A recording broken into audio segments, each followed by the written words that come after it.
politicians or something are not in their prime. Nikki Haley isn't in her prime. Sorry. A woman is considered to be in her prime in her 20s and 30s and maybe 40s. What do you call it? Wait. That's not according to me. Prime for what? It depends. I mean, it's just like prime. If you look it up, it'll if you Google when is a woman in her prime, it'll say 20s, 30s, and 40s. Okay, ladies and gentlemen, I give you the dumbest man in America. He was off the air today. I guess he's going through sensitivity training. Oh, geez. Women can't escape this anti-aging deluge of ads swarming consumers every night on TV. The name itself sends a message that the most desirable way to age is not to look like you're aging at all. There's a much higher bar for women to appear younger.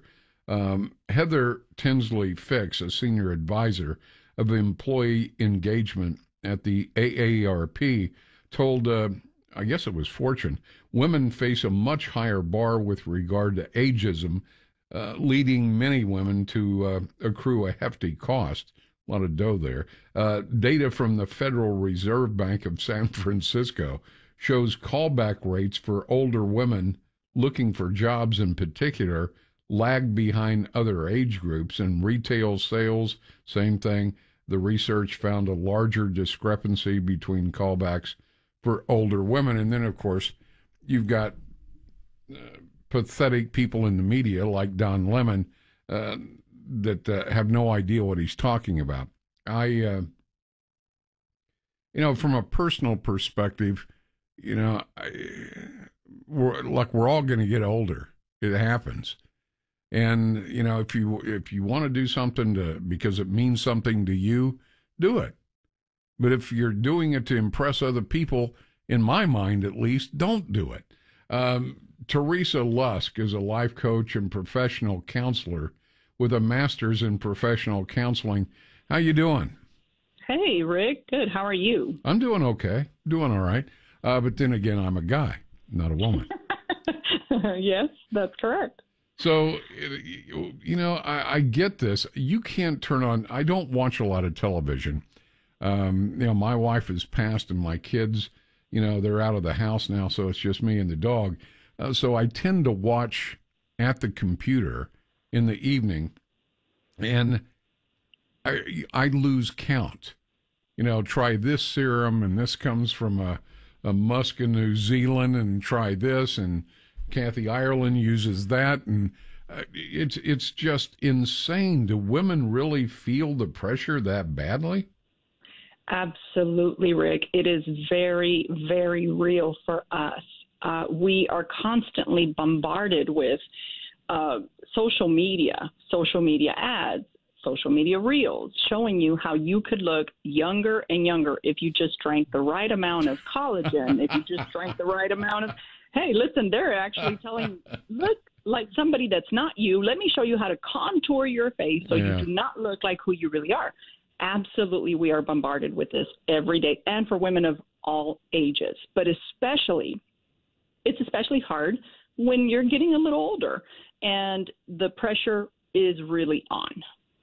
Absolutely. Yeah, I can only imagine. And I don't see any signs of that slowing down. If anything, I see more, I used to say Dallas, the Dallas-Fort Worth area, had more ambulance chasing attorney commercials than anything else. But now I think it's been surpassed by anti-aging products and this and that. And like I say, people ask me and have asked me in the past, what do you think about having augmentation or plastic surgery? And my answer is always the same. If it means that much to you, that you want to do something, no matter what anybody else says or thinks, then do it. But if it's being done for any other reason than that, I think it's a mistake. I absolutely agree with you. I believe that there are a lot of people getting plastic surgery. You see bottoms, they're twice as big as they used to be, and they look 100% perfect. There's nothing hanging on the tummy. I mean, they are almost perfection, but it does put a stress in other women. However, as you said, If you want to do that and it's going to help you feel good about you, then go ahead. The problem is that a lot of these women, they'll end up doing it because they think or believe falsely that if I just get with the program like everybody else, if I just get my waist as tiny as I can get it and my bottom as big as I can, my chest as big as I can, my face as perfect as I can, that's going to solve their internal issues of self-esteem and self-acceptance. It's really not, Rick. Yeah, because it's two completely different things.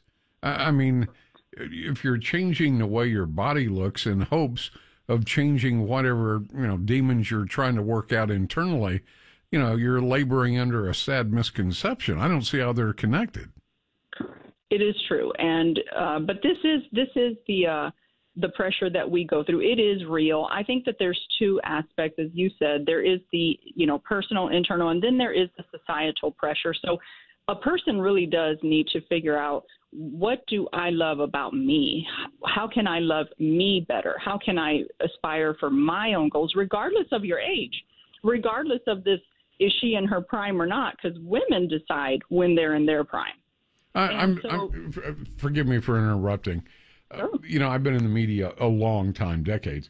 I've got to say, for somebody that's supposed to know how the media works and how audiences respond, was that not the dumbest thing you've ever heard anybody say on TV?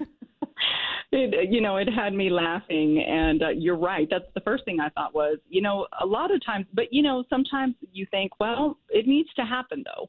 It needs to happen to some people, not because I wish them ill, but because, there's so much control about what you can and cannot say. And then suddenly the reflections of your heart come out on national media, and there you are, caught up with the fruit of your words.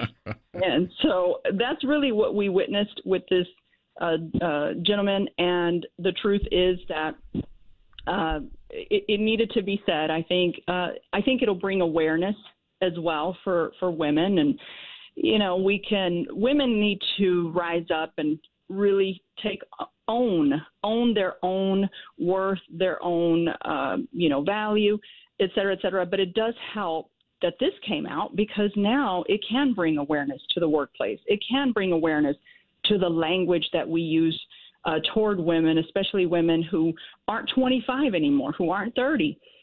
So, yeah, it was kind of comical. I loved to see his co-hosts rise up and say, prime for what? Prime for what? Please explain. They gave him an opportunity to explain. They even, it backfired on him almost immediately. And, as it should.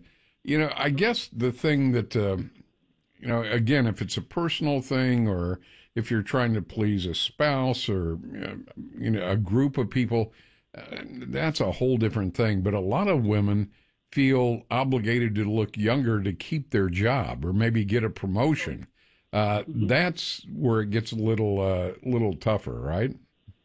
Absolutely. And, the deal is that even if they do that, even if they do, do a breast, augmentation or whatever, slap on all the creams they can find that they shipped over from France. At the end of the day, if you're not gifted enough, you're not going to be able to keep a promotion. You're not going to be able to attain these things that you're after. This is why I'm saying, Rick, it's important to deal with you, find out what values you bring to the table, and then if you want to color your hair, put on the lips, and that's on you, go for it. Yeah. But they absolutely do go through another level of pressure. I actually witnessed it in a corporate setting myself. I actually witness it happen all the time to women who are aging, the way that the men deal with them. It makes me want to crawl under the table and apologize to them. It really does. Yeah. I mean, we can use this excuse or that excuse, but fact of the matter is guys have it a lot easier aging than women do. I mean, it's, if I don't want to shave, I've had a beard for I don't know how long. And it's not because I think I look necessarily dapper in a beard. I just don't like shaving that much. We get away with a lot of stuff that women can't. I agree. Listen, a man who's got a whole head of gray hair, guess what? He's handsome. I mean, he's different. Look at that gray on him. When a woman has gray hair, it's like, please cover that up. You just aged 10 years. Please, you're offending my sight. Yeah. And, there was an anchor who actually lost her job, or they say she lost her job because she had let her hair grow out. She'd been, super awesome in the field that she was working in. And so, men, they tend to be applauded for the gray, for the aging and allowing all your natural come out. But the moment a woman does it, we begin to kind of go, wow, she's starting to spiral down. I mean, she's just letting herself go. And by the way, Rick, can I just say this so that the men don't feel picked on? This happens from woman to woman. It's not just male to female. It's woman to woman. Yeah. We immediately start saying she must be having a hard season in her life, or we begin to kind of look, you ladies, no guy could ever come verbally attack a woman like a woman attacking another woman. You guys are ruthless. Oh, it is very true. It is ruthless, and I wish women, and you know what it is? It's from that insecurity that drives them. It's a competitive thing. Unfortunately, men do drive it a little bit because the women, they want the male's attention. You understand? Do you realize this is why women do what they do? They want the acceptance of other women, yes, but women love the attention of a man. And so that puts a lot of pressure. It stirs up some competitive things when women haven't gotten healthy, Rick. Yep. Let me just say there are some very healthy women out there who set the example, and that's really who we can be inspired by. Teresa Lusk, we're out of time. I appreciate your time. Somebody wants to get in touch with you. Do you have a website? What's going on there? Yes, sir. They can go to teresaluskshow.com. And I am on the different social media platforms at Teresa Lusk Show. All right. Teresa Lusk, life coach, professional counselor, master's in professional counseling. I appreciate your time. We'll talk again, I'm sure. All right. Take care. God bless. Thank you so much.